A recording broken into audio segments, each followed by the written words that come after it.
Hello, I'm Andrew Fox, author of award-winning comic horror novel Fat White Vampire Blues and its sequel, Bride of the Fat White Vampire. I also wrote a science fiction novel, The Good Humor Man, or Calorie 3501, that Booklist magazine selected as one of the best science fiction novels of 2009. Why am I wrapped in yellow caution tape? Well, I'll get around to that in just a bit. First, I want to tell you about a new anthology of original science fiction stories that I'm trying to raise money for on Kickstarter. It's called Hazardous Imaginings, the Mondo book of politically incorrect science fiction.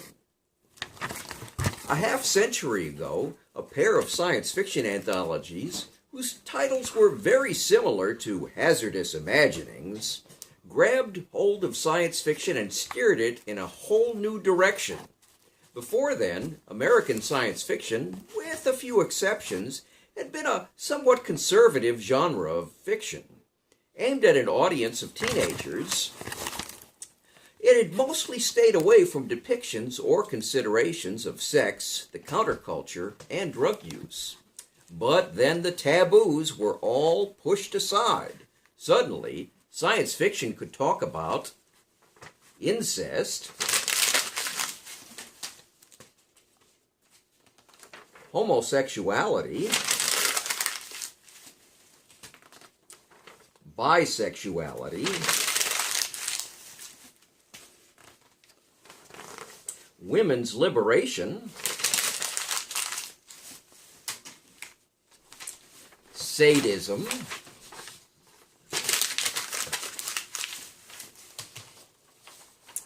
blasphemies against traditional religious beliefs,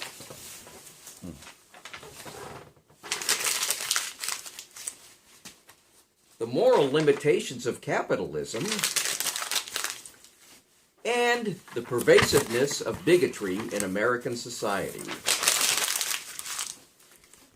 None of the once taboo subjects that I just mentioned are taboo anymore.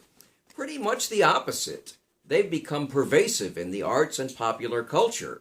Part of our shared mental furniture. Things that were once shunned are now openly celebrated by politicians, clergy, and big business leaders. However, at some point in the last half-century, a new conservatism overtook the arts, popular culture, and many institutions of higher learning.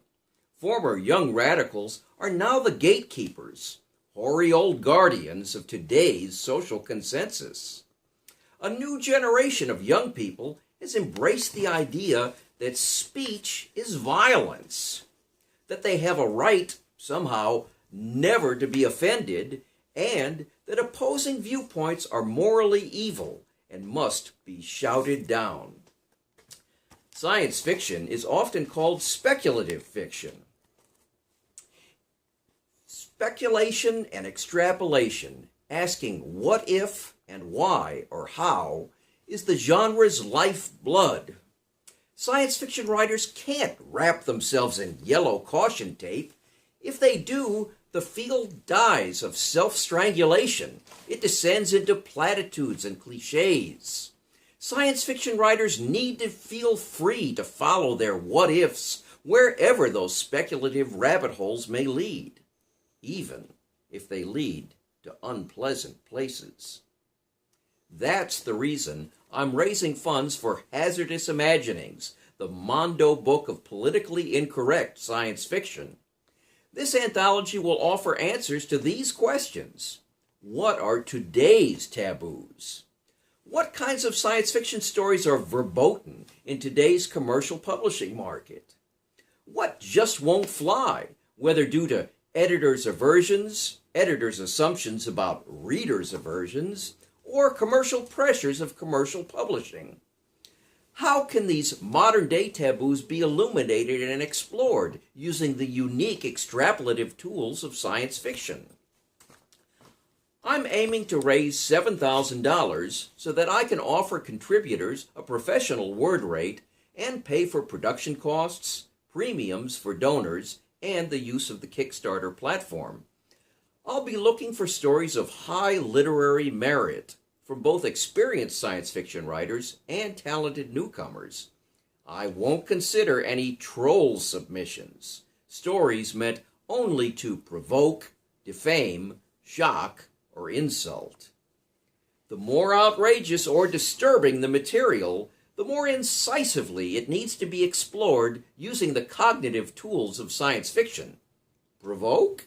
Yes, but also strive to make readers care about your characters and what happens to them.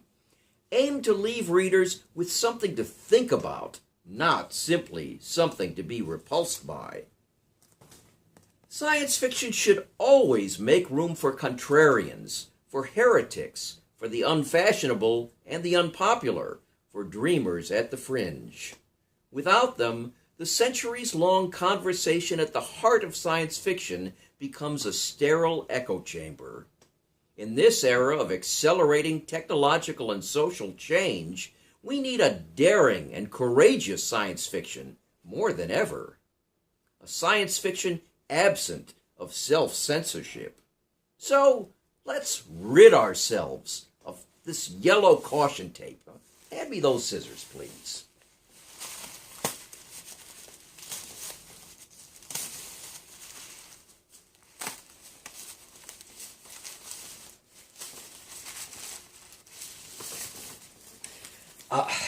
That's better. It's time for Hazardous Imaginings. Thank you.